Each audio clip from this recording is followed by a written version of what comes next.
Wa hubbud dunya ahlakani, seneng donya ku ngrusakno kan gak seneng duwe dhuwit, duwe mobil, ngaturi kiai, ngremet mae kiai, soe dadi apik. Wa syaitanu adallani, ini bener nih, setan menyesatkan saya. Jadi cari sing aran hikam lucu, sing aran hikam ngendikan ngene. Pangeran saking senenge menungso. Iku nak sesate digolekno kambing hitam, iku digekno setan. Jadi nak berpikir, jadi bagus lah maksudnya, bagus itu. Kan kok kowe ini wis sesat toh? Nah, kok nak ketemu pangeran, kenapa kowe sesat? Niku wonten setan lho bagus.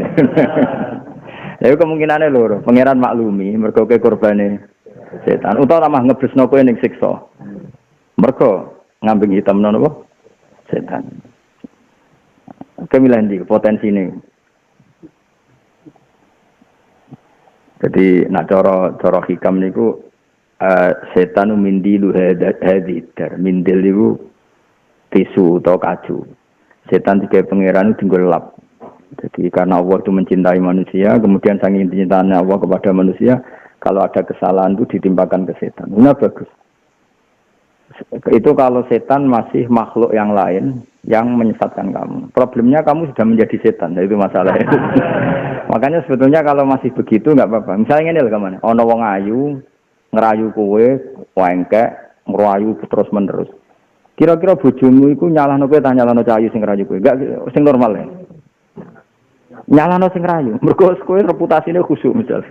Khusuk campur adi duwe itu kan solid biasanya. Wong lanang solid itu nanti 21 khusuk nomor adi duwe. Iku solid dari godaan setan. Ada khusuk tok di duwe masalah. Utawa di duwe tetap khusuk masalah, tetap pola. Pokoknya paling solid. Nak kepengen nolak apa? Setan khusuk berarti duit. Wah itu hebat. Itu benteng terbaik. Tapi kira siap kan? Ya, orang ada iso ngerayu tuh, nong SMS itu ya duit kok. Traktir itu ya. Terus uang nak nanti duit aurane ra ono, wedok delok wis ra seneng. Wong ngisi ubel ora kuat. Wis melarat itu masyaallah tenan. Barokah maksudnya dalam dunia ini barokah. Melarat campur apa? Khusyuk. Mereka nak melarat rada khusyuk akan berusaha semaksimal mungkin di duwe, mbok nyolong, mbok nyopet, wong jenenge ra duwe khusyuk. Nah begini, makanya wali-wali itu melawan ini, tak warai. Kalau dulu itu nyun sewu dulu itu saya tidak senang kalau misalnya ada orang kok ingin jadi wali itu dulu saya tidak senang. Enggak senangnya bukan karena apa-apa. Karena tak anggap itu berlebihan, namanya berlebihan. Wong soleh pas-pasannya kok kepengen jadi wali gitu. Nomor 2 kan nggak baik lah. Kita nyanyi Abdul Qadir Jilani, nyanyi Mbah Hamid Pasuruan, nyanyi wali-wali sing resmi lah. Selain itu masyarakat juga siap. Roh gue terus jadi wali, maksudnya kok ora ikhlas lah. Ndak keriting terus wali kan. Maksudnya nak gue lah, nak wong liya jadi wali monggo lah. Gak misalnya ujuk-ujuk Mustafa Wali ke gelem nyucup gak misalnya ujuk-ujuk ketaruhin ujuk-ujuk jadi wali kan kok keberatan maksudnya ya bukan apa ini kan menyangkut harga diri you know? Dan asing jadi wali ku wong ganteng-ganteng Mbah Mun Salim Alamah ganteng sepuh kan gampang lah ikhlas itu memang iya terus tapi setelah saya mengkaji saya itu dapat satu alamat itu tetap bagus.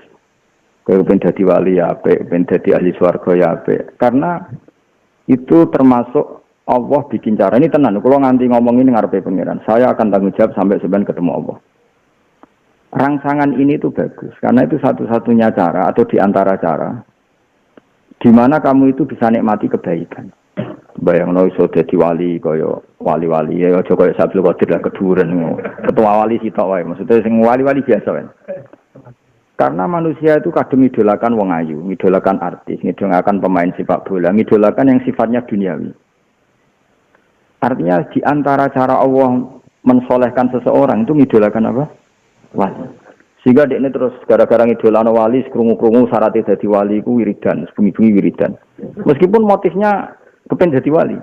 Meskipun malaikat ya ada respon maksudnya mangkelnya malaikat wiridan orang-orang yang kepengen jadi wali kowe ra kena azab wis apik mesti malaikat ya responnya gitu tapi itu bagus lah akhirnya apa terus efek foto nah ngidolakan artis kan foto-fotonya artis ini kadang ngidolakan wali kan ya foto-fotonya wali ono sing sing wali, macam-macam lah.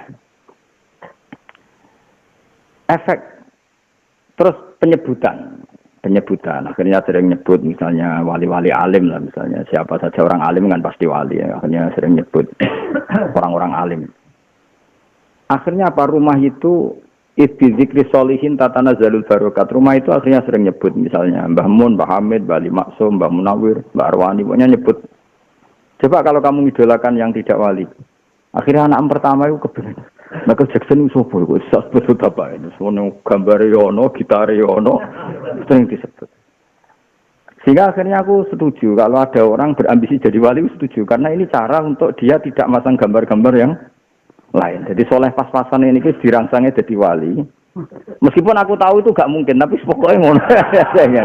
Maksudnya ikut trik ngelawan apa? Ngelawan kekuatan sebelah maksudnya. Lu paham tenan to ora jadi wali. Mulane ke dokumen jadi wali tak mbaro, aku duwe trik ngelawan setan. Karena itu paham ya. Saya kemarin jagungan sama Gus Azaim yang punya pondok Situbondo. Gejog-gejogan. Saya juga saya termasuk kiai sing uraan tapi kok potongannya cek para pangeran ya. Para tenan Gus sebetulnya. Di antaranya saya itu punya metode. Kamu boleh ikut karena ini ada di Quran, boleh ikut. Soal ditomone pangeran ya nunggu ketuane lah, mosok enak kan. Allah itu pernah nyifati orang beda, Pak. Innal ladzina yarmunal musharatil ghafilat. Saya ulang lagi ya. Orang yang menuduh orang mukminah di antara sifatnya itu al-ghafilat, yang pelupa. Ghafilat maknanya pelupa. Nah, saya cocokkan tadi sama Gus Azam hanya beberapa orang yang. Nah ini kenapa saya menyebut beliau karena saya kemarin di beliau hormat karena dulu muktamar yang 84 ya kan di siapa? Di As'ad di Situbondo. Saya kemarin hormat hallnya beliau. Saya ditanya, ya saya juga tanya sering ya timbal balik. Ambek gue kan gak mungkin aku takut. Maksudnya timbal balik, caranya jadi wali kan. Aku gak jalur sing uraan, sing cepet. Ya, kena meleh jalur khusyuk ya monggo. Di antara caranya jadi wali itu sarannya terus al-ghafilat, pelupa. Itu kata Sayyiduddin bin Abdus Salam, manusia bisa jadi orang baik dimulai dari lupa dulu. Lupa dari sesuatu yang buruk. Misalnya lupa pornografi, lupa. Ini kan selama ini kan teman buruk ini. Wah, kowe urung lanang nak urung ngrasakno berbagai perempuan. Akhirnya kita mendefinisikan kenikmatan urung lanang nak urung narkoba, urung lanang nak urung ngicipi berbagai perempuan. Nanti di kuliner juga gitu, yang enggak sampai maksiat tapi kowe urung wong nak urung ngrasakno berbagai apa? Kuliner. Terus gitu. Bandingkan kalau kamu daftar wali. Wong iku urung iso wibadahin, nak urung wiridan wali apa wae kecuali eling Allah. Akhirnya kan jajal-jajal koyo apa dadi wali ngene wiridan. Lali TV, lali duit, termasuk lali tanggung jawab macam-macam. Jenenge latihan kan, jenenge latihan, itu salah no. Tapi kan terus bergaya resi apa? Resi. Senwangis. Meskipun akhirnya bareng ditakoi ya mergo mikir utangnya, tapi seru no. Seru. Nah, kita lebih senang kalau seseorang hamba menuju jalan ini. Sementing ada ghafilat, ada unsur apa? Lupa. Karena kalau kita ingat maksiat itu tersandra. Jajal lah kan ke gua bar ning kamarmu kayak gambar wong wayu montok wayu. Narang ngenes. Ngenes iki kok aku ora di bojo kono iku kan. Terus ketika kamu melawan tidak zina itu butuh perjuangan. Tapi coba kalau kamu lupa sama sekali tentang itu, kan nyaman hidup itu. Maka syarat kenyamanan adalah al-ghafilat, lupa hal-hal yang menyibukkan, lupa hal-hal yang menggiurkan. Makanya banyak wali, yang pertama metode jadi wali itu rumahnya itu dipasangi kuburan. Masyhur itu ada wali bikin kubangan kuburan dikai kafan. Kemudian sholat bar delok iku sholat meneh. Saiki ora digo seni. Wah repot kena seniman kok opo dadi apa? Seni. Pemenang Jokono es apa? Dracula es pocok ngono akhire barang-barang ngono senapa. Jadi saya pastikan kalau sampean ingin jadi wali itu tak terima. Soal sahnya nanti dipertimbangkan. Tapi yang jelas itu awal kebaikan karena tadi kalau kamu berteman orang jelek mesti gojlokan ngono. Wah, kayak wong lanang opo mau ora rasane wong Indonesia, ora rasane wong Thailand, wong India. Itu provokasi terus. Di narkoba juga gitu, di uang gitu, di kuliner gitu. Meskipun kuliner tidak sedosa itu. Tapi kan akhirnya orang itu termotivasi untuk halal ke sana. Tapi nak kowe kumpul wali kan, kowe kurang mukmin tenan, nak ora ngeling Allah nganti lali segalanya. Bengi-bengi lewatian mau lampu dipuwate ini. Suweling pangeran. Astagfirullah. Wes anake ndelok TV dimbuaro ana wong anan dibaro telepon ra diangkat. Panjen ngangkat. Iya ngake utang. Tapi itu awal kebaikan. Nah di sini itu pentingnya berteman orang soleh. Lho kula ngrasakno. Kula nganti ngalim ngeten ya baru kaya kanca. Misalnya saya kancanan putra-putrane Mbah Mun. Wong rong alim nak rong iso maca muin lanyah. Akhirnya kan kepengin iso maca muin. Nah, mungkin kalau sampean berteman keluarga Mbak Arwani gitu, wong rong korek tenan nak rong iso sapa. Lah saiki misale bandingno kancanan wong nakal. Wah, urung lanang nak urung nyabu, urung lanang nak urung ngrasakno wedok akeh. Kan terus provokasinya kan. Makanya di sini di antara fatwa beliau apa? Hindari berteman sama orang jelek atau orang buruk. Nah itu dimulai dari mana? Biasanya setan itu kan mulainya dari rangsangan. Nah, melane kalau suwun soe kudu seneng wong soleh. Melane agama itu berkali-kali ngendikan. Pertama jadi orang soleh syaratnya apa? Mahabbatus sholihin, mencintai orang soleh. Ya tentu mimbainihim wa fi muqaddimihim wa fi imamihim mahabbatu Rasulillah sallallahu alaihi wasallam. Tentu mencintai orang soleh ya tentu sangat, terutama ketuanya lah, imamnya. Tapi kalau Rasulullah itu kan keduren. Kalau lah rapati setuju nak sampean langsung Rasulullah. Karena keduren. Iya jajal ke bayangno seneng Nabi. Pokoke seneng Nabi langsungan loh maksudnya. Kan butuh penjelasan. Lalu seneng di bab apa? Makanya tetap harus ada tahapannya ulama dulu. Maksudnya ya mesti seneng Nabi, ku mesti, tapi ada apa? Tahapannya. Karena kalau kamu muni langsung seneng Nabi, problemnya adalah riwayat yang kamu terima itu apa? Dan kadang itu riwayat yang tidak benar. Makanya ulama termasuk ini yang diceritakan Gus Azaim ke saya, banyak wali yang mengartikan faulaika ma'alladzina an'ama Allahu 'alaihim minan nabiyyin wasiddiqin wasyuhada'i sholihin, bahwa untuk mencintai itu urut, mencintai sholihin dulu, diwalik. Ma'an nabiyyin wasiddiqin wasyuhada', berarti mencintai sholihin dulu, baru mencintai syuhada', baru mencintai siddiqin, baru mencintai para nabi. Karena kamu kalau langsung para nabi itu resikonya secara riwayat.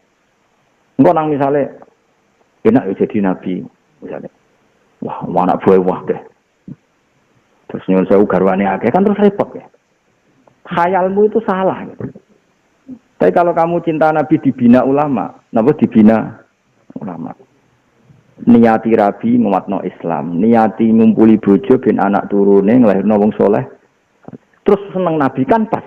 Oh nak ngono mandekman nabi garwane akeh njen ngrumat wong akeh. Nak ngono nabi zuriyah akeh dadi habae wong soleh-soleh. Mergo memperkuat wong sujud wong Islam. Kan terus pas antarane seneng mbek ilmu itu pas. Coba kalau orang misalnya seneng Gus Ba tapi enggak pernah ngaji, jarang. Kan enak mesti pikiran enak dadi Gus Ba. Umate akeh. Dikon mati yo nurut, kon nyemplung sumur yo nurut. Wah terus kacau. Carane seneng yo kacau kan? Tapi kalau senangnya bil ilmi, paham ya maksud saya seperti itu. Jadi tentu kita langsung senang Nabi tentu. Tapi dengan cara sing diriwayatno ulama. Makanya masyhur itu ada pepatah laula murabbi lama arafna rabbi. Tanpa yang mendidik kita tidak tahu Tuhan. Walau lal ulama lama arafnal anbiya. Kalau tidak ada didikan ulama kita pun tidak kenal. Coba orang-orang yang ngaku nabi palsu itu kan gara-gara korban riwayat. Nabi nak untuk wahyu iku dhewean ning guwa. Wong mun taut-tautkan diri ning guwa, bareng gremeng-gremeng krungu apa terus dekne metu ngaku nabi. Coba kalau senengnya dipandu ulama. Nabi Muhammad itu nabi akhir zaman, ra bakal ana nabi neh. Dadi dekne wis menutup khayal kemungkinan dia jadi nabi. Makanya menurut saya ngaji ulama itu wajib berdoain karena itu cara kita untuk mencintai nabi secara benar. Nah makanya saya tadi bilang, gue langsung mencintai Nabi kaifiyah maksudnya. Tentu kita semua mencintai Nabi, tapi kaifiyahnya nunggu yang ditentukan ulama. Kalau mencintai Nabi pasti semua orang Islam pasti mencintai Rasulullah. Tapi jangan dengan cara yang kamu dengar-dengar dari riwayat yang salah. Makanya masyhur itu kan perdebatannya Abi Sufyan sama Sayyid Abbas. Ketika Rasulullah Fatu Mekah, gue ngarah krungu tarikh iki tak jamin. Gue iki ning kitab gedhi ora. Mana ya tahu krungu tapi radong. Kita ngenyek sampean. Dosa aku ngenyek ambek ganjaran kumulang iku jak ganjar kumulang rasa mbok tiru. Ben ganjaranku ora kakean rasa mbok tiru. Ben kowe yo di ganjaran maksudnya ganjaran ngaji mek ganjaran dinyek. Karena kira itu sebenarnya nuntut aku ning akhirat kan lumayan, dia hak tuntut. Tapi kan aku sekali balas terus ra imbang gitu. Aneh-aneh. Harus ini tersinggungan kok cawe itu biasa wae maksudnya. Kanjeng Nabi niku Fathu Mekah niku kan membawa pasukan besar. Pengikut besar. Saya ulang lagi, pasukan besar, pengikut besar. Abi Sufyan itu barusan masuk Islam atau mau mendekati masuk Islam. Dia presiden Mekah. Terus Nabi ku ya unik, maturnya tentang Said Abbas. Said Abbas sudah Islam terpelajar, Abai Abdul bin Abbas. Paman Abi Sufyan nanti ajak di tal ini, di gunung ini, supaya dia tahu pasukan saya. Jadi Nabi itu sofos. Nabi juga memperlihatkan kalau pasukannya kuat. Ada kafilah pertama dipimpin sahabat ini, kafilah itu terus saat ini kados peleton. Peleton ini dipimpin ini, peleton ini dipimpin. Terakhir ada peleton terbesar yang dipimpin langsung Rasulullah SAW. Ketika setiap lewat, Abi Sufyan komentarnya ini. Qad balagha mulka ibni akhika. Cek hebatnya kerajaannya ponakanmu. Wah, Sayyid Abbas tersinggung. Hadhihi an-nubuwah ngawur bocah ora pahaman. Iku nubuwah. Jadi artinya gini, orang lain akan melihat Nabi kalau enggak diilmoni enak jadi Muhammad, wong anak buahnya akeh. Enak jadi anak buah akeh. Ya saat terus enak jadi ratus jagat anak buah akeh. Saat terus ya. Itu bahaya, memahami seperti itu tuh bagi kita itu bahaya. Paham ya? Tapi kalau kita memahami secara nubuah sing diwirasahno ulama, nggih memahami nubuah sing diwirasahno ulama. Betapa baiknya Rasulullah. Orang dikembalikan mencintai Tuhan. Dari mereka menyembah batu, sekarang harkat martabatnya menjadi tinggi karena diajak menyembah Tuhan yang hakikat, yaitu Allah Subhanahu. Akhirnya kita mikir, huwa sayyidul anbiya, huwa sayyidul mursalin, huwa imamul muttaqin. Cek pinter ya jenenge wong jenenge Nabi Muhammad.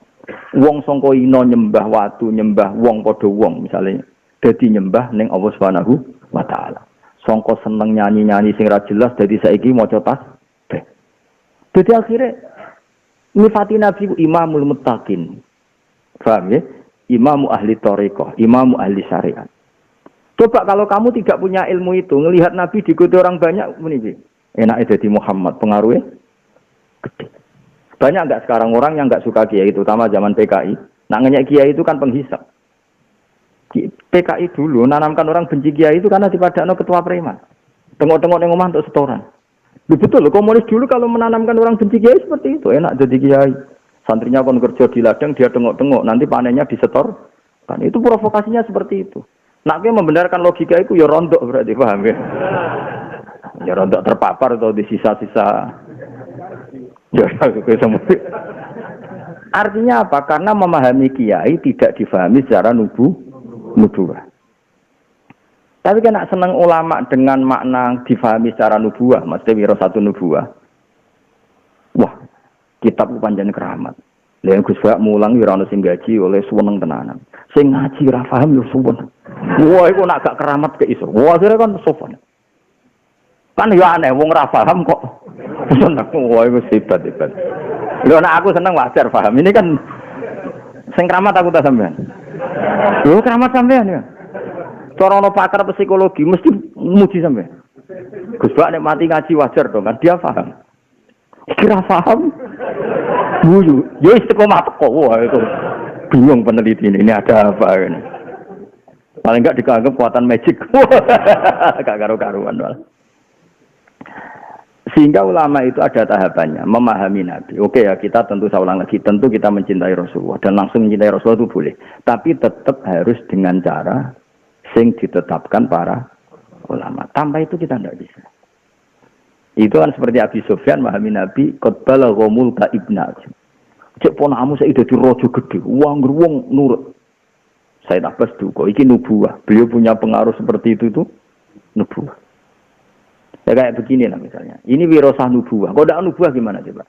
Kalau wong delok dangdut kan wajar, delok wong ayu. Wajar lah cara sing delok akeh. Apa mana terlibat bisnis-bisnis yang menjanjikan dolar. Wah, kan wajar cara wong terpengaruh. Iki kowe kan gak jelas mlebu swarga. Kowe ngaji ngene iki kan ya ora mesti mlebu swarga. Swarga ora mesti, paham? Ora mesti. Bariku terus ngalim kok Gus Bak, ora mesti. Bariku untuk bojo ayu, ora mesti. Payu ayo, ora mesti. Dadi uripe enak, kok tetep dilakoni. Wah, kuno buah iku ana warisan apa? Buah. Kok ulama warasatul. Dan itu nyata, lu nyata. Jajal kowe iku entuk apa jajal kok ngaji? Swarga ora mesti. Aku ya urung roh daftar ning swarga. Neraka ya ora mesti, tapi jelas mbok lewati. Potensi cebloknya mau tinggi sekali potensi cebloknya. Ngene ora rencana liwat to. Rencanaku terbang, anak liwat kok ketoke wis medeni wong tenan. Dene neraka iku mesti tak dudono. Dalane iku cuwili. Terus kowe liwat ning dhuwure. Wes ngono sik digantoli kok ngisor. Lah anak sing terbang ku ora pati digantoli, mulane wali-wali ku ambek Allah di terbangno. Ben gak kena oh. Gantoli iki tenan ya. Mulane cara wong belah iku wong pikir laut itu jenenge cara gonku wong belah. Aku tau diprotes wong belah iku kalah, jeneng wong belah iku pinter tenan. Tahu ana usum medhus Australia gitu. Wis powel tapi gak ana apa sungune. Kan lemu-lemu. Ya kula kan wong alim fikih normal, waras. Takoki wong ya sah. Wong seneng ngene, wong desa seneng butuhe daginge akeh. Awaluman sing protesi wong belah ki Mas. Gus, piye lho ngono kok sah iku piye? Wong korban ditumpaki, nek gak ana sungune cekelan opo? Maksudnya itu cara wong belah, sing wedhus sing sah diku korban sing sungune iku sing kok wedhus suka bumi lho. Sing berangga. Mergo dekne bayangno nggo cekelan. Wah, matekno wong. Akhirnya ya wis menjak iku wedhus sesare gak payu. Mergo dihok lah sebenarnya dibuli kowe nak korban nganggo iku. Ora iso cekelan, ceblok. Jadi fikih itu harus mendengar kaum belah. Jadi tangan-tangan masyarakat. Nah, itu rontok kacau ya, secara ilmiah kacau. Kalau sing rontok ilmiah paling kacau masalah korban sapi pitu. Korban itu kan kanggo wong pitu. Nah, kadang Mustafa itu korban tahun ini, tahun ngarep itu bojone, pas bojone bareng Ruhin. Nah, pertanyaan esok ben bojone Mustafa itu bareng. Resiko loh korban pitu kan nggak mungkin. Suami istri kan kadang nggak kuat tahun yang sama. Berarti tahun ini suami, tahun berikutnya istri. Lah misalnya bojomu ayu bareng Fauzi. Oh. Lah iya pertanyaannya bojomu bareng sapa? Wong korbane melok paket bareng Mustafa. Apa meneh nek sing lanang ora korban sing korban bojomu tok. Lha wong hukume pangeran di logika. Akhirnya kan bojomu bareng rombongan. Wong liya hati pitumu. Lah nek dosokan terus piye? Lah ngono ku agama kok diakal ngono ora usah ngono wis aneh-aneh wae. Lan sakniki ini wedhus teng kula sing napa? Sing Australia sing ana sungune ora payu. Mergo kula dipaksa fatwa kon sing ana sungune. Lah akhirnya ngomong nggih Mbah sing wonten sungune mawon kesane gitu. Akhire nek ngomong jare Gus Bah ya sing kudu ana sungune. Dadi ngono riwayate. Padahal aku ngomong nggih Mbah nak jenengan sing wonten sungune. Tapi anggere wong diceritakni jare Gus Pak korban kudu ana sungune. Matene wong. Ape tak lurusno ben wis. Ya kadang ana sing ulama-ulama fikih usil. Mosok Gus syarat korban kudu ana sungune. Sing ngomong ngono sok jare tiyang kowe ulama kok bento.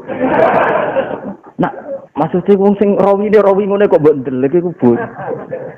Ulama nek arep ati di dhuwit ngono akhire bingung. Ana kok ditampa ana berita apa ditampa. Njen repot dadi kiai iku repot. Coba tadi yang masalah sapi ditumpaki wong pitu. Bojomu melok rombongan. Ikhlas ya. Lha nek ikhlas tak sahno. Nara ikhlas tak ge fatwa baru. Ojo daftar yang potensi. Oke baru. Wis ora usah ngono, agama ora ngono. Memangnya pangeran gak kuwasa ngekeki sapi pitu. Baru kayak ikhlas wong sitok dikai sapi sitok ora perlu sesekan. Lah anak iku tenan, masih sapi cuma wong pitu ora sedeng ana. Ngono iku ama agama iku saking regani. Maksudnya iku saking agama iku efisien, pitu cukup Sapi sitok cukup itu saking apikane pangeran ngono ora usah mbok tafsiri terus sapi sitok ditumpaki wong. Engko sesuk ana pertanyaan, iku nak sapi sehat, nak ora sehat ora kuat. Malah panjang kan. Iku kudu sapi terlatih, ora terlatih nak ditumpaki iku berat. Bocah kok Mu'tazilah. Tapi saya pastikan ya, kalau suwun jenengan nak seneng Nabi, kok aja langsung, tapi nganggo L. Dulu para sahabat itu kalau mau mencintai Nabi itu ya pamit. Saya tahu cara bersolawatnya Allah kepada engkau. Lalu kita kalau membaca solat kepada engkau gimana? Kalau enggak bisa. Tak warai mas, khusyuk lah, bahaya yang khusyuk. Agak dididik. Sahabat semua mencintai Nabi. Dan ketika itu sahabat sudah tahu caranya Allah memberi sholawat penghormatan kepada kekasihnya, yaitu Nabi Muhammad SAW. Inna Allaha malaikatahu yusholluna. Lalu sahabat tanya, lalu kita yang mencintai engkau, cara bersolawat gimana? Andai kan tidak diajari Nabi, maka langsung begini. As-sholatu wassalamu alaika ya Rasulullah. Kamu dapat rahmat, dapat salam. Pertanyaannya, lho ke di otoritas apa? Kok ujuk-ujuk di sholawat karena kanjeng Nabi? Ungkir emang bener kok gue sampai kok. Tapi diwarai Nabi, Qulu Allahumma sholli ala Muhammad wa ala ali Muhammad. Kamu mengatakan Allahumma. Berarti apa? Kita diajari Nabi, kamu itu tidak punya apa-apa. Kalau kamu hormat saya, otoritas itu kembalikan ke Allah. Saya ulang lagi ya, kita ini dibanding Nabi kan tidak punya apa-apa. Kan nggak mungkin cara mencintai kita kepada Nabi, kita memberikan yang milik kita kepada Nabi. Loh, kita di depan Nabi itu tidak siapa. Nggak kelasnya. Kebaikan kita nggak ada kelasnya. Tapi kita ingin memberi sesuatu kepada Nabi. Tapi kita tidak punya apa-apa. Coba kalau nggak ditanyakan dulu. Kan mesti kita akan ngomong, segala kebaikan saya mau tak kasihkan Nabi. Lu itu di kebaikan apa? Maka terus diwari Nabi, Qulu Allahumma sholli ala Muhammad. Memang riwayatnya ala Muhammad sih. Terus kita secara etika nambahin apa? Sayyidina. Jenenge Ruhin ya Ruhin, ra ono Pak Ruhin. Cuma tonggone lho, pantes tuwa diundang Pak. Ngono kok diperdebatno. Mesti ae lahire jenenge Ruhin, kok sing rada takzim muni sah. Nah, sing sedengan yang muni Pak.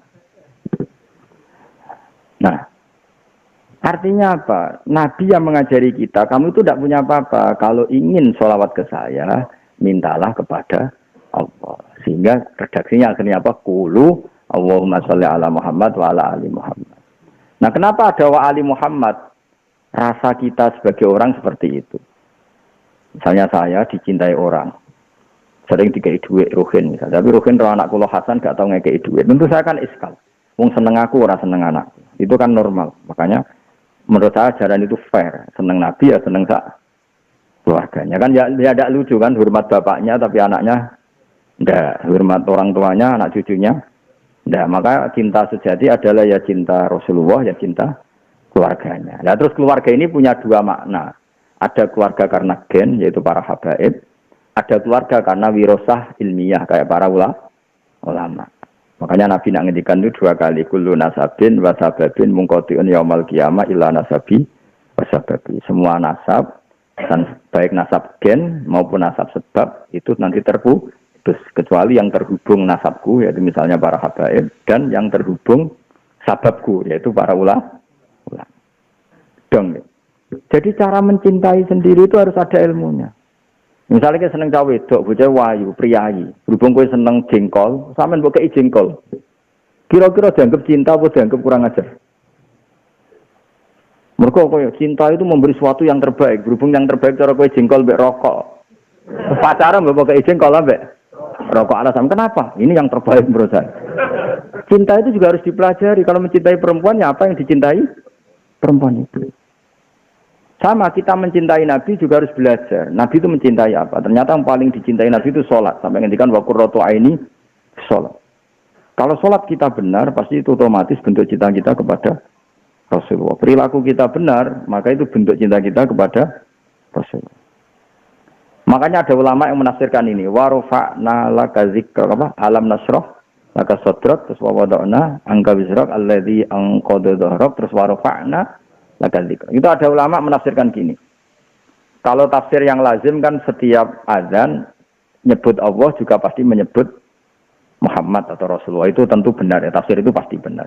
Tapi ada ulama yang menafsirkan tambahan begini. Itu masih nggak keren karena kita ingatnya Nabi berpaketan dengan Allah itu pas azan sama pas sholat atau pas apal. Jumlahnya terbatas. Tapi yang dimaksud warfa'na laka dzikrak adalah tidak ada seorang mukmin pun yang melakukan kebenaran kecuali saat ingat Allah juga ingat Rasulullah. Misalnya saya berbuat baik sama yatim piatu atau berbuat baik sama santri. Pikiran saya pertama apa? Berbuat baik sama yatim itu perintahnya Allah. Pikiran kedua apa? Seperti dawe Nabi ana wa kafilul yatim kahatini fil jannah. Artinya enggak mungkin seorang mukmin nyebut Allah kemudian dia tidak ingat Nabi. Paham ya? Ketika aku apik mbek Mustafa misalnya, mesti kan mergo ngapiki santri ku apik. Jare sapa? Dawe Kanjeng. Tapi ya harus diteruskan. Lalu kamu tahu kalau itu dawe Nabi? Jare ulama.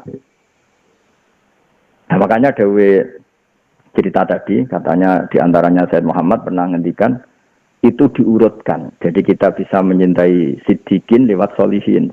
Dari solihin naik syuhada, naik siddiqin, kemudian bisa mencintai secara benar, mencintai Nabi Muhammad SAW. Kalau cintanya pasti, semua kita pasti mencintai Nabi. Tapi ojo asal cinta, harus nunggu instruksi para ulama. Karena mereka yang tahu, yang punya sanad, cara kita mencintai Nabi. Masyhur kan Nabi ketika ditanya, ya Rasulullah saya ingin masuk surga bersama engkau, lalu apa yang saya perbuat?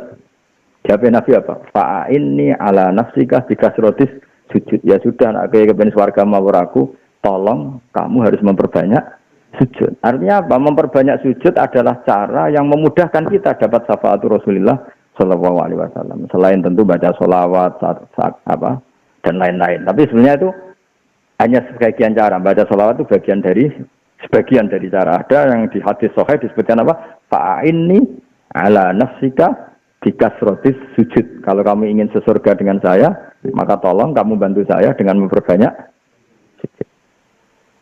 Karena sujud ini khas. Maksudnya khas itu gini. Kue sungkem neng pangeran berdasar apa? Ajarannya Rasulullah Shallallahu Alaihi Wasallam. Nah itu warfa'na laka dzikrak. Jadi saya Muhammad pasti ngangkat derajatmu karena tidak ada kebaikan yang dilakukan orang mukmin kecuali terinspirasi satu oleh perintahku kata Allah dan perintahku itu diketahui ya lewat ajaranmu. Itu jenis apa? Warfa'na laka dzikrak. Jadi tidak usah nunggu karena pas azan. Kalau itu kan jumlahnya terbatas. Begitu juga semua kejelekan yang kita tinggalkan juga berdasar satu itu dilarang Allah dan kedua kita tahu itu karena ajarannya Rasulullah. Misalnya kita ada zina, tidak maling, tidak nyopet. Karena apa? Diancam neraka. Kita tahu itu lewat siapa? Rasulullah. Makanya tidak ada orang mukmin yang melakukan kebaikan atau meninggalkan keburukan kecuali di saat yang sama ya nyebut Allah dan nyebut Rasulullah. Ya dong ya ini ya. Dan menurut saya tafsir itu benar. Karena kalau yang ditafsiri hanya azan kan jumlahnya tidak apa? Sedikit jumlahnya tidak banyak. Pun kalau terus dong. Ya dari kula suwun lah, pokoknya jenengan kudu terlatih punya kebaikan yang melupakan. Ya mau sampai lali maksiat ini mau gara-gara ambisi dadi wali, wiridan dhewean. Keren. Akhirnya lali macam-macam sing maksiat. Tapi ya tentu dengan guru. Nah, nggo guru suara kucing mbok anggap ilham. Seradi duwe utang wakah wiridan bengi-bengi ning guwa. Ono lawa liwat dari wahyu matane wong. Makanya harus dengan ilmu. Karena kalau dengan ilmu ada kepastian saya tidak akan jadi nabi karena Nabi Muhammad itu nabi akhir zaman. Tapi kalau nggak ada didikan ulama, kamu pasti berkhayal, dididik khayal kamu sendiri. Makanya menurut saya ulama itu nggak bisa dihindari. Ini masyhur udah guru-guru kita, ya. Nak ulama mesti wali, nak wali ra mesti. Nah, cara kula kok krungu kabar Ruhin Mustafa Walillah, wah tetep wani ngenyek. Paling amatir. Nanti ning klasmen tetep dhuwur aku. Ini mboten perkara sombong. Nah, dene kepen sak dhuwurku, iku sak dhuwure sombong. Wong kok ben dhuwure gurune. Aku langsung protes nih mengiran. Gusti cabut sedanten ilmu nih. Ceplok pok.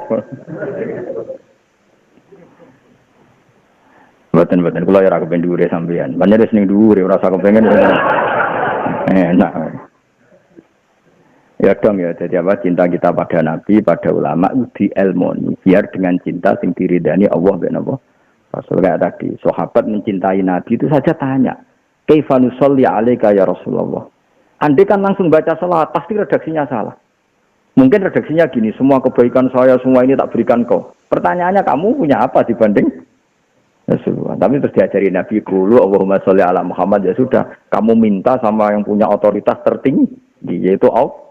Lalu Allah yang tidak terbatas kebaikannya itu prioritas kamu. Kebaikan Allah diberikan kepada Kanjeng Nabi. Karena Nabi adalah sosok yang paling berjasa kepada kita. Itu kan terus baru benar. Kefiahnya benar, cinta kita benar dengan cara yang benar.